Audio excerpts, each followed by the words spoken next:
कि इन्होंने तो हमारे नाजायज आदमी मारे हैं, हम इनके जायज मारेंगे। एक ही ऐसा मारेंगे पाकिस्तान में घुसकर जो 1 लाख के बराबर होगा।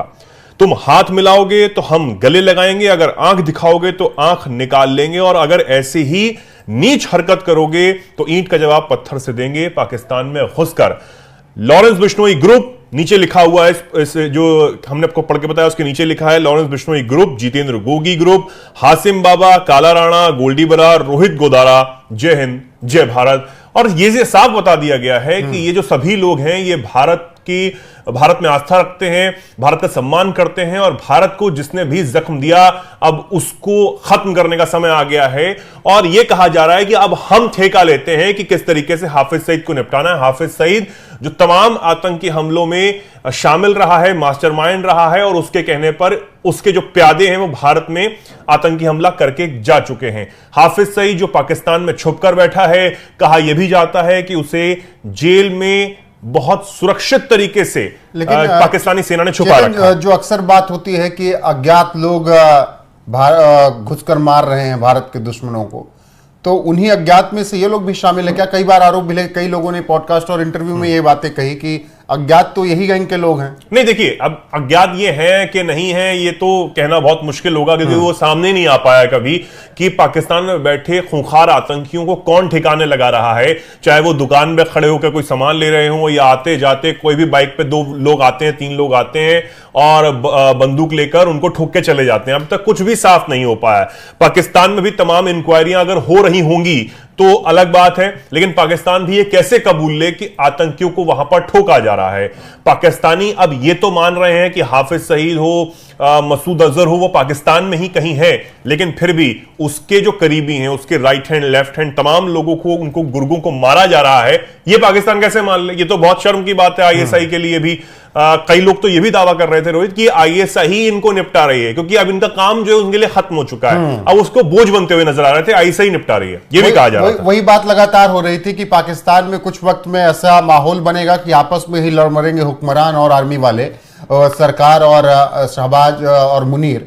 तो वो स्थितियां जो पैदा हो रही हैं, उन स्थितियों के बीच में लॉरेंस बिश्नोई गैंग की ये बात कही जानी निश्चित तौर पर उनके गैंग के लोगों को राहत दे रही होंगे, और तमाम लोग ये सपोर्ट कर रहे होंगे हाँ, अगर हाफिज सईद को कोई भी मारे बस मारा जाना चाहिए। वो फिलहाल उसको लेकर जब इससे पहले भी खबरें आई तो पूरी दुनिया ने खुशी का माहौल मनाया, भारत भी खुश था कि चलिए कम से कम मारा गया एक दरिंदा, एक आतंकी।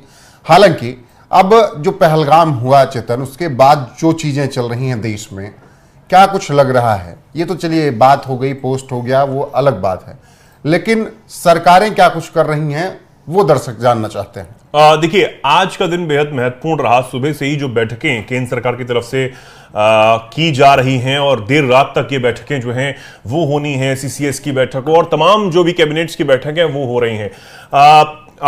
अभी से कुछ देर में जो प्रेस कॉन्फ्रेंस भी होगी उसमें भी तमाम जो चीजें हैं वो कही जाएंगी कि आखिर क्या कुछ प्लान्स जो है बनाए गए, जो भी तक मीटिंग हुई है उसमें क्या कुछ निकलकर सामने आया। और उन मीटिंगों से ये साफ नजर आ रहा है रोहित की ये मीटिंग इधर हो रही है। हमने कुछ भी नहीं कहा कि हम कोई अटैक करने वाले हैं पाकिस्तान पर, या कुछ हम ऐसा एक्शन लेने वाले हैं। पाकिस्तान में रात को 2-3 बजे 1:30 बजे उठकर प्रेस कॉन्फ्रेंस की जा रही है, पत्रकारों को उठाकर अपने घर बुलाया जा रहा है, और मंत्री ये बयान दे रहे हैं कि 24 से 36 घंटे में भारत जो है हम पर हमला करने वाला है। हमने कुछ नहीं कहा, पाकिस्तान मानकर बैठा है। अब यह नतीजा है सिर्फ बैठकों का ही कि पाकिस्तान में इतनी ज्यादा खलबली है कि प्रधानमंत्री नरेंद्र मोदी एक बैठक करते हैं, उसके बाद वहां के मंत्री कहते हैं हम भारत से उलझना नहीं चाहते हैं। दूसरी बैठक करते हैं, तीसरी बैठक होने की बात होती है तो पाकिस्तान से देर रात ये बयान सामने आते हैं कि भैया बहुत बड़ा हमला होने वाला है और हमारे पास बहुत अंदर से खबरें सामने आ रही हैं। तो ये डर है, ये ऐसा डर है जो पाकिस्तान में बना रहना चाहिए, पाकिस्तान में बना रहना चाहिए। लेकिन ये डर तो ठीक है, देशवासी यही मांग कर रहे हैं, और जो जज्बात हैं वो सिर्फ यही कह रहे हैं कि इस बार छोड़ना नहीं है, इस बार हमें सिर्फ इतना करके नहीं छोड़ना है कि 2-3 लोग तबाह कर दिए या फिर उनके ठिकाने तबाह कर दिए, उससे कुछ नहीं होगा, क्योंकि ये ऐसे मानने वाले नहीं हैं। अब ऐसा करो कि इनकी जो कमर है वो ऐसी टूटे कि ये सोचे ही ना। और आप देखिए इसके नतीजे ये हैं, जो खबरें सामने आ रही हैं, बेहद चौंकाने वाली खबरें हैं कि पाकिस्तान ने अंतर्राष्ट्रीय बॉर्डर पे जो चौकियां बना रखी हैं उस पर अपने झंडे तक उतार दिए हैं रोहित।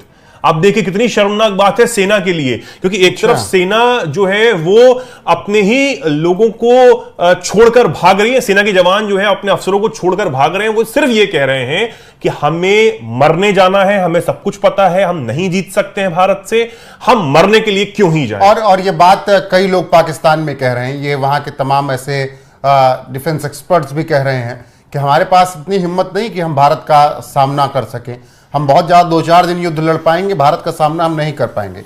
फिर जब मीटिंग हुई दिल्ली में और उसके बाद इशाक डार का तुरंत बयान आया, जो पहले परमाणु हमले की धमकी दे रहे थे, वो कह रहे हैं देखिए भाई हम उलझना नहीं चाहते हैं, इतना टेंशन मत दो।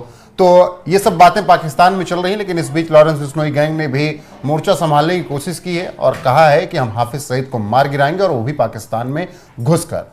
तो फिलहाल बने रहिए हमारे साथ, हर एक अपडेट आपको मिलती रहेगी यहां पर लगातार। नमस्कार साथियों, 22 अप्रैल को जम्मू कश्मीर के पहलगाम में आतंकियों ने मासूम देशवासियों को जिस बेरहमी से मारा है, उससे पूरा देश व्यथित है। कोटि कोटि देशवासी दुखी हैं। सभी पीड़ित परिवारों के इस दुख में पूरा देश उनके साथ खड़ा है। जिन परिवारजनों का अभी इलाज चल रहा है, वे जल्द स्वस्थ हो, इसके लिए भी सरकार हर प्रयास कर रही है। साथियों, इस आतंकी हमले में किसी ने अपना बेटा खोया, किसी ने अपना भाई खोया, किसी ने अपना जीवन साथी खोया है। उनमें से कोई बांग्ला बोलता था, कोई कन्नड़ा बोलता था, कोई मराठी था, कोई ओडिया था, कोई गुजराती था, कोई यहां बिहार का लाल था। आज उन सभी की मृत्यु पर करगिल से कन्याकुमारी तक हमारा दुख एक जैसा है, हमारा आक्रोश एक जैसा है। ये हमला सिर्फ निहत्थे पर्यटकों पर नहीं हुआ है,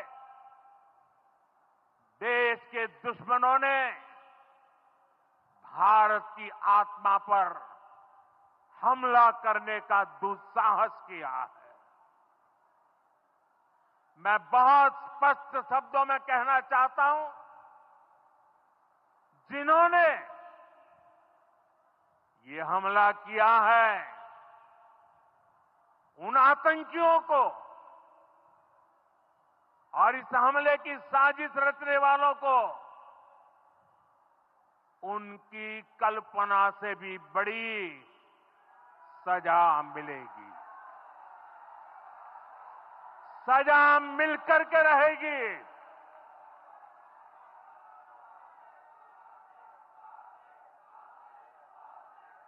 अब आतंकियों की बची खुची जमीन को भी मिट्टी में मिलाने का समय आ गया है।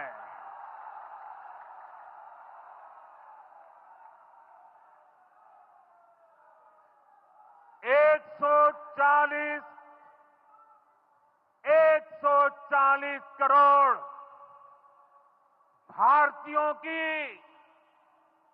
इच्छा शक्ति अब आतंकी आकाओं की कमर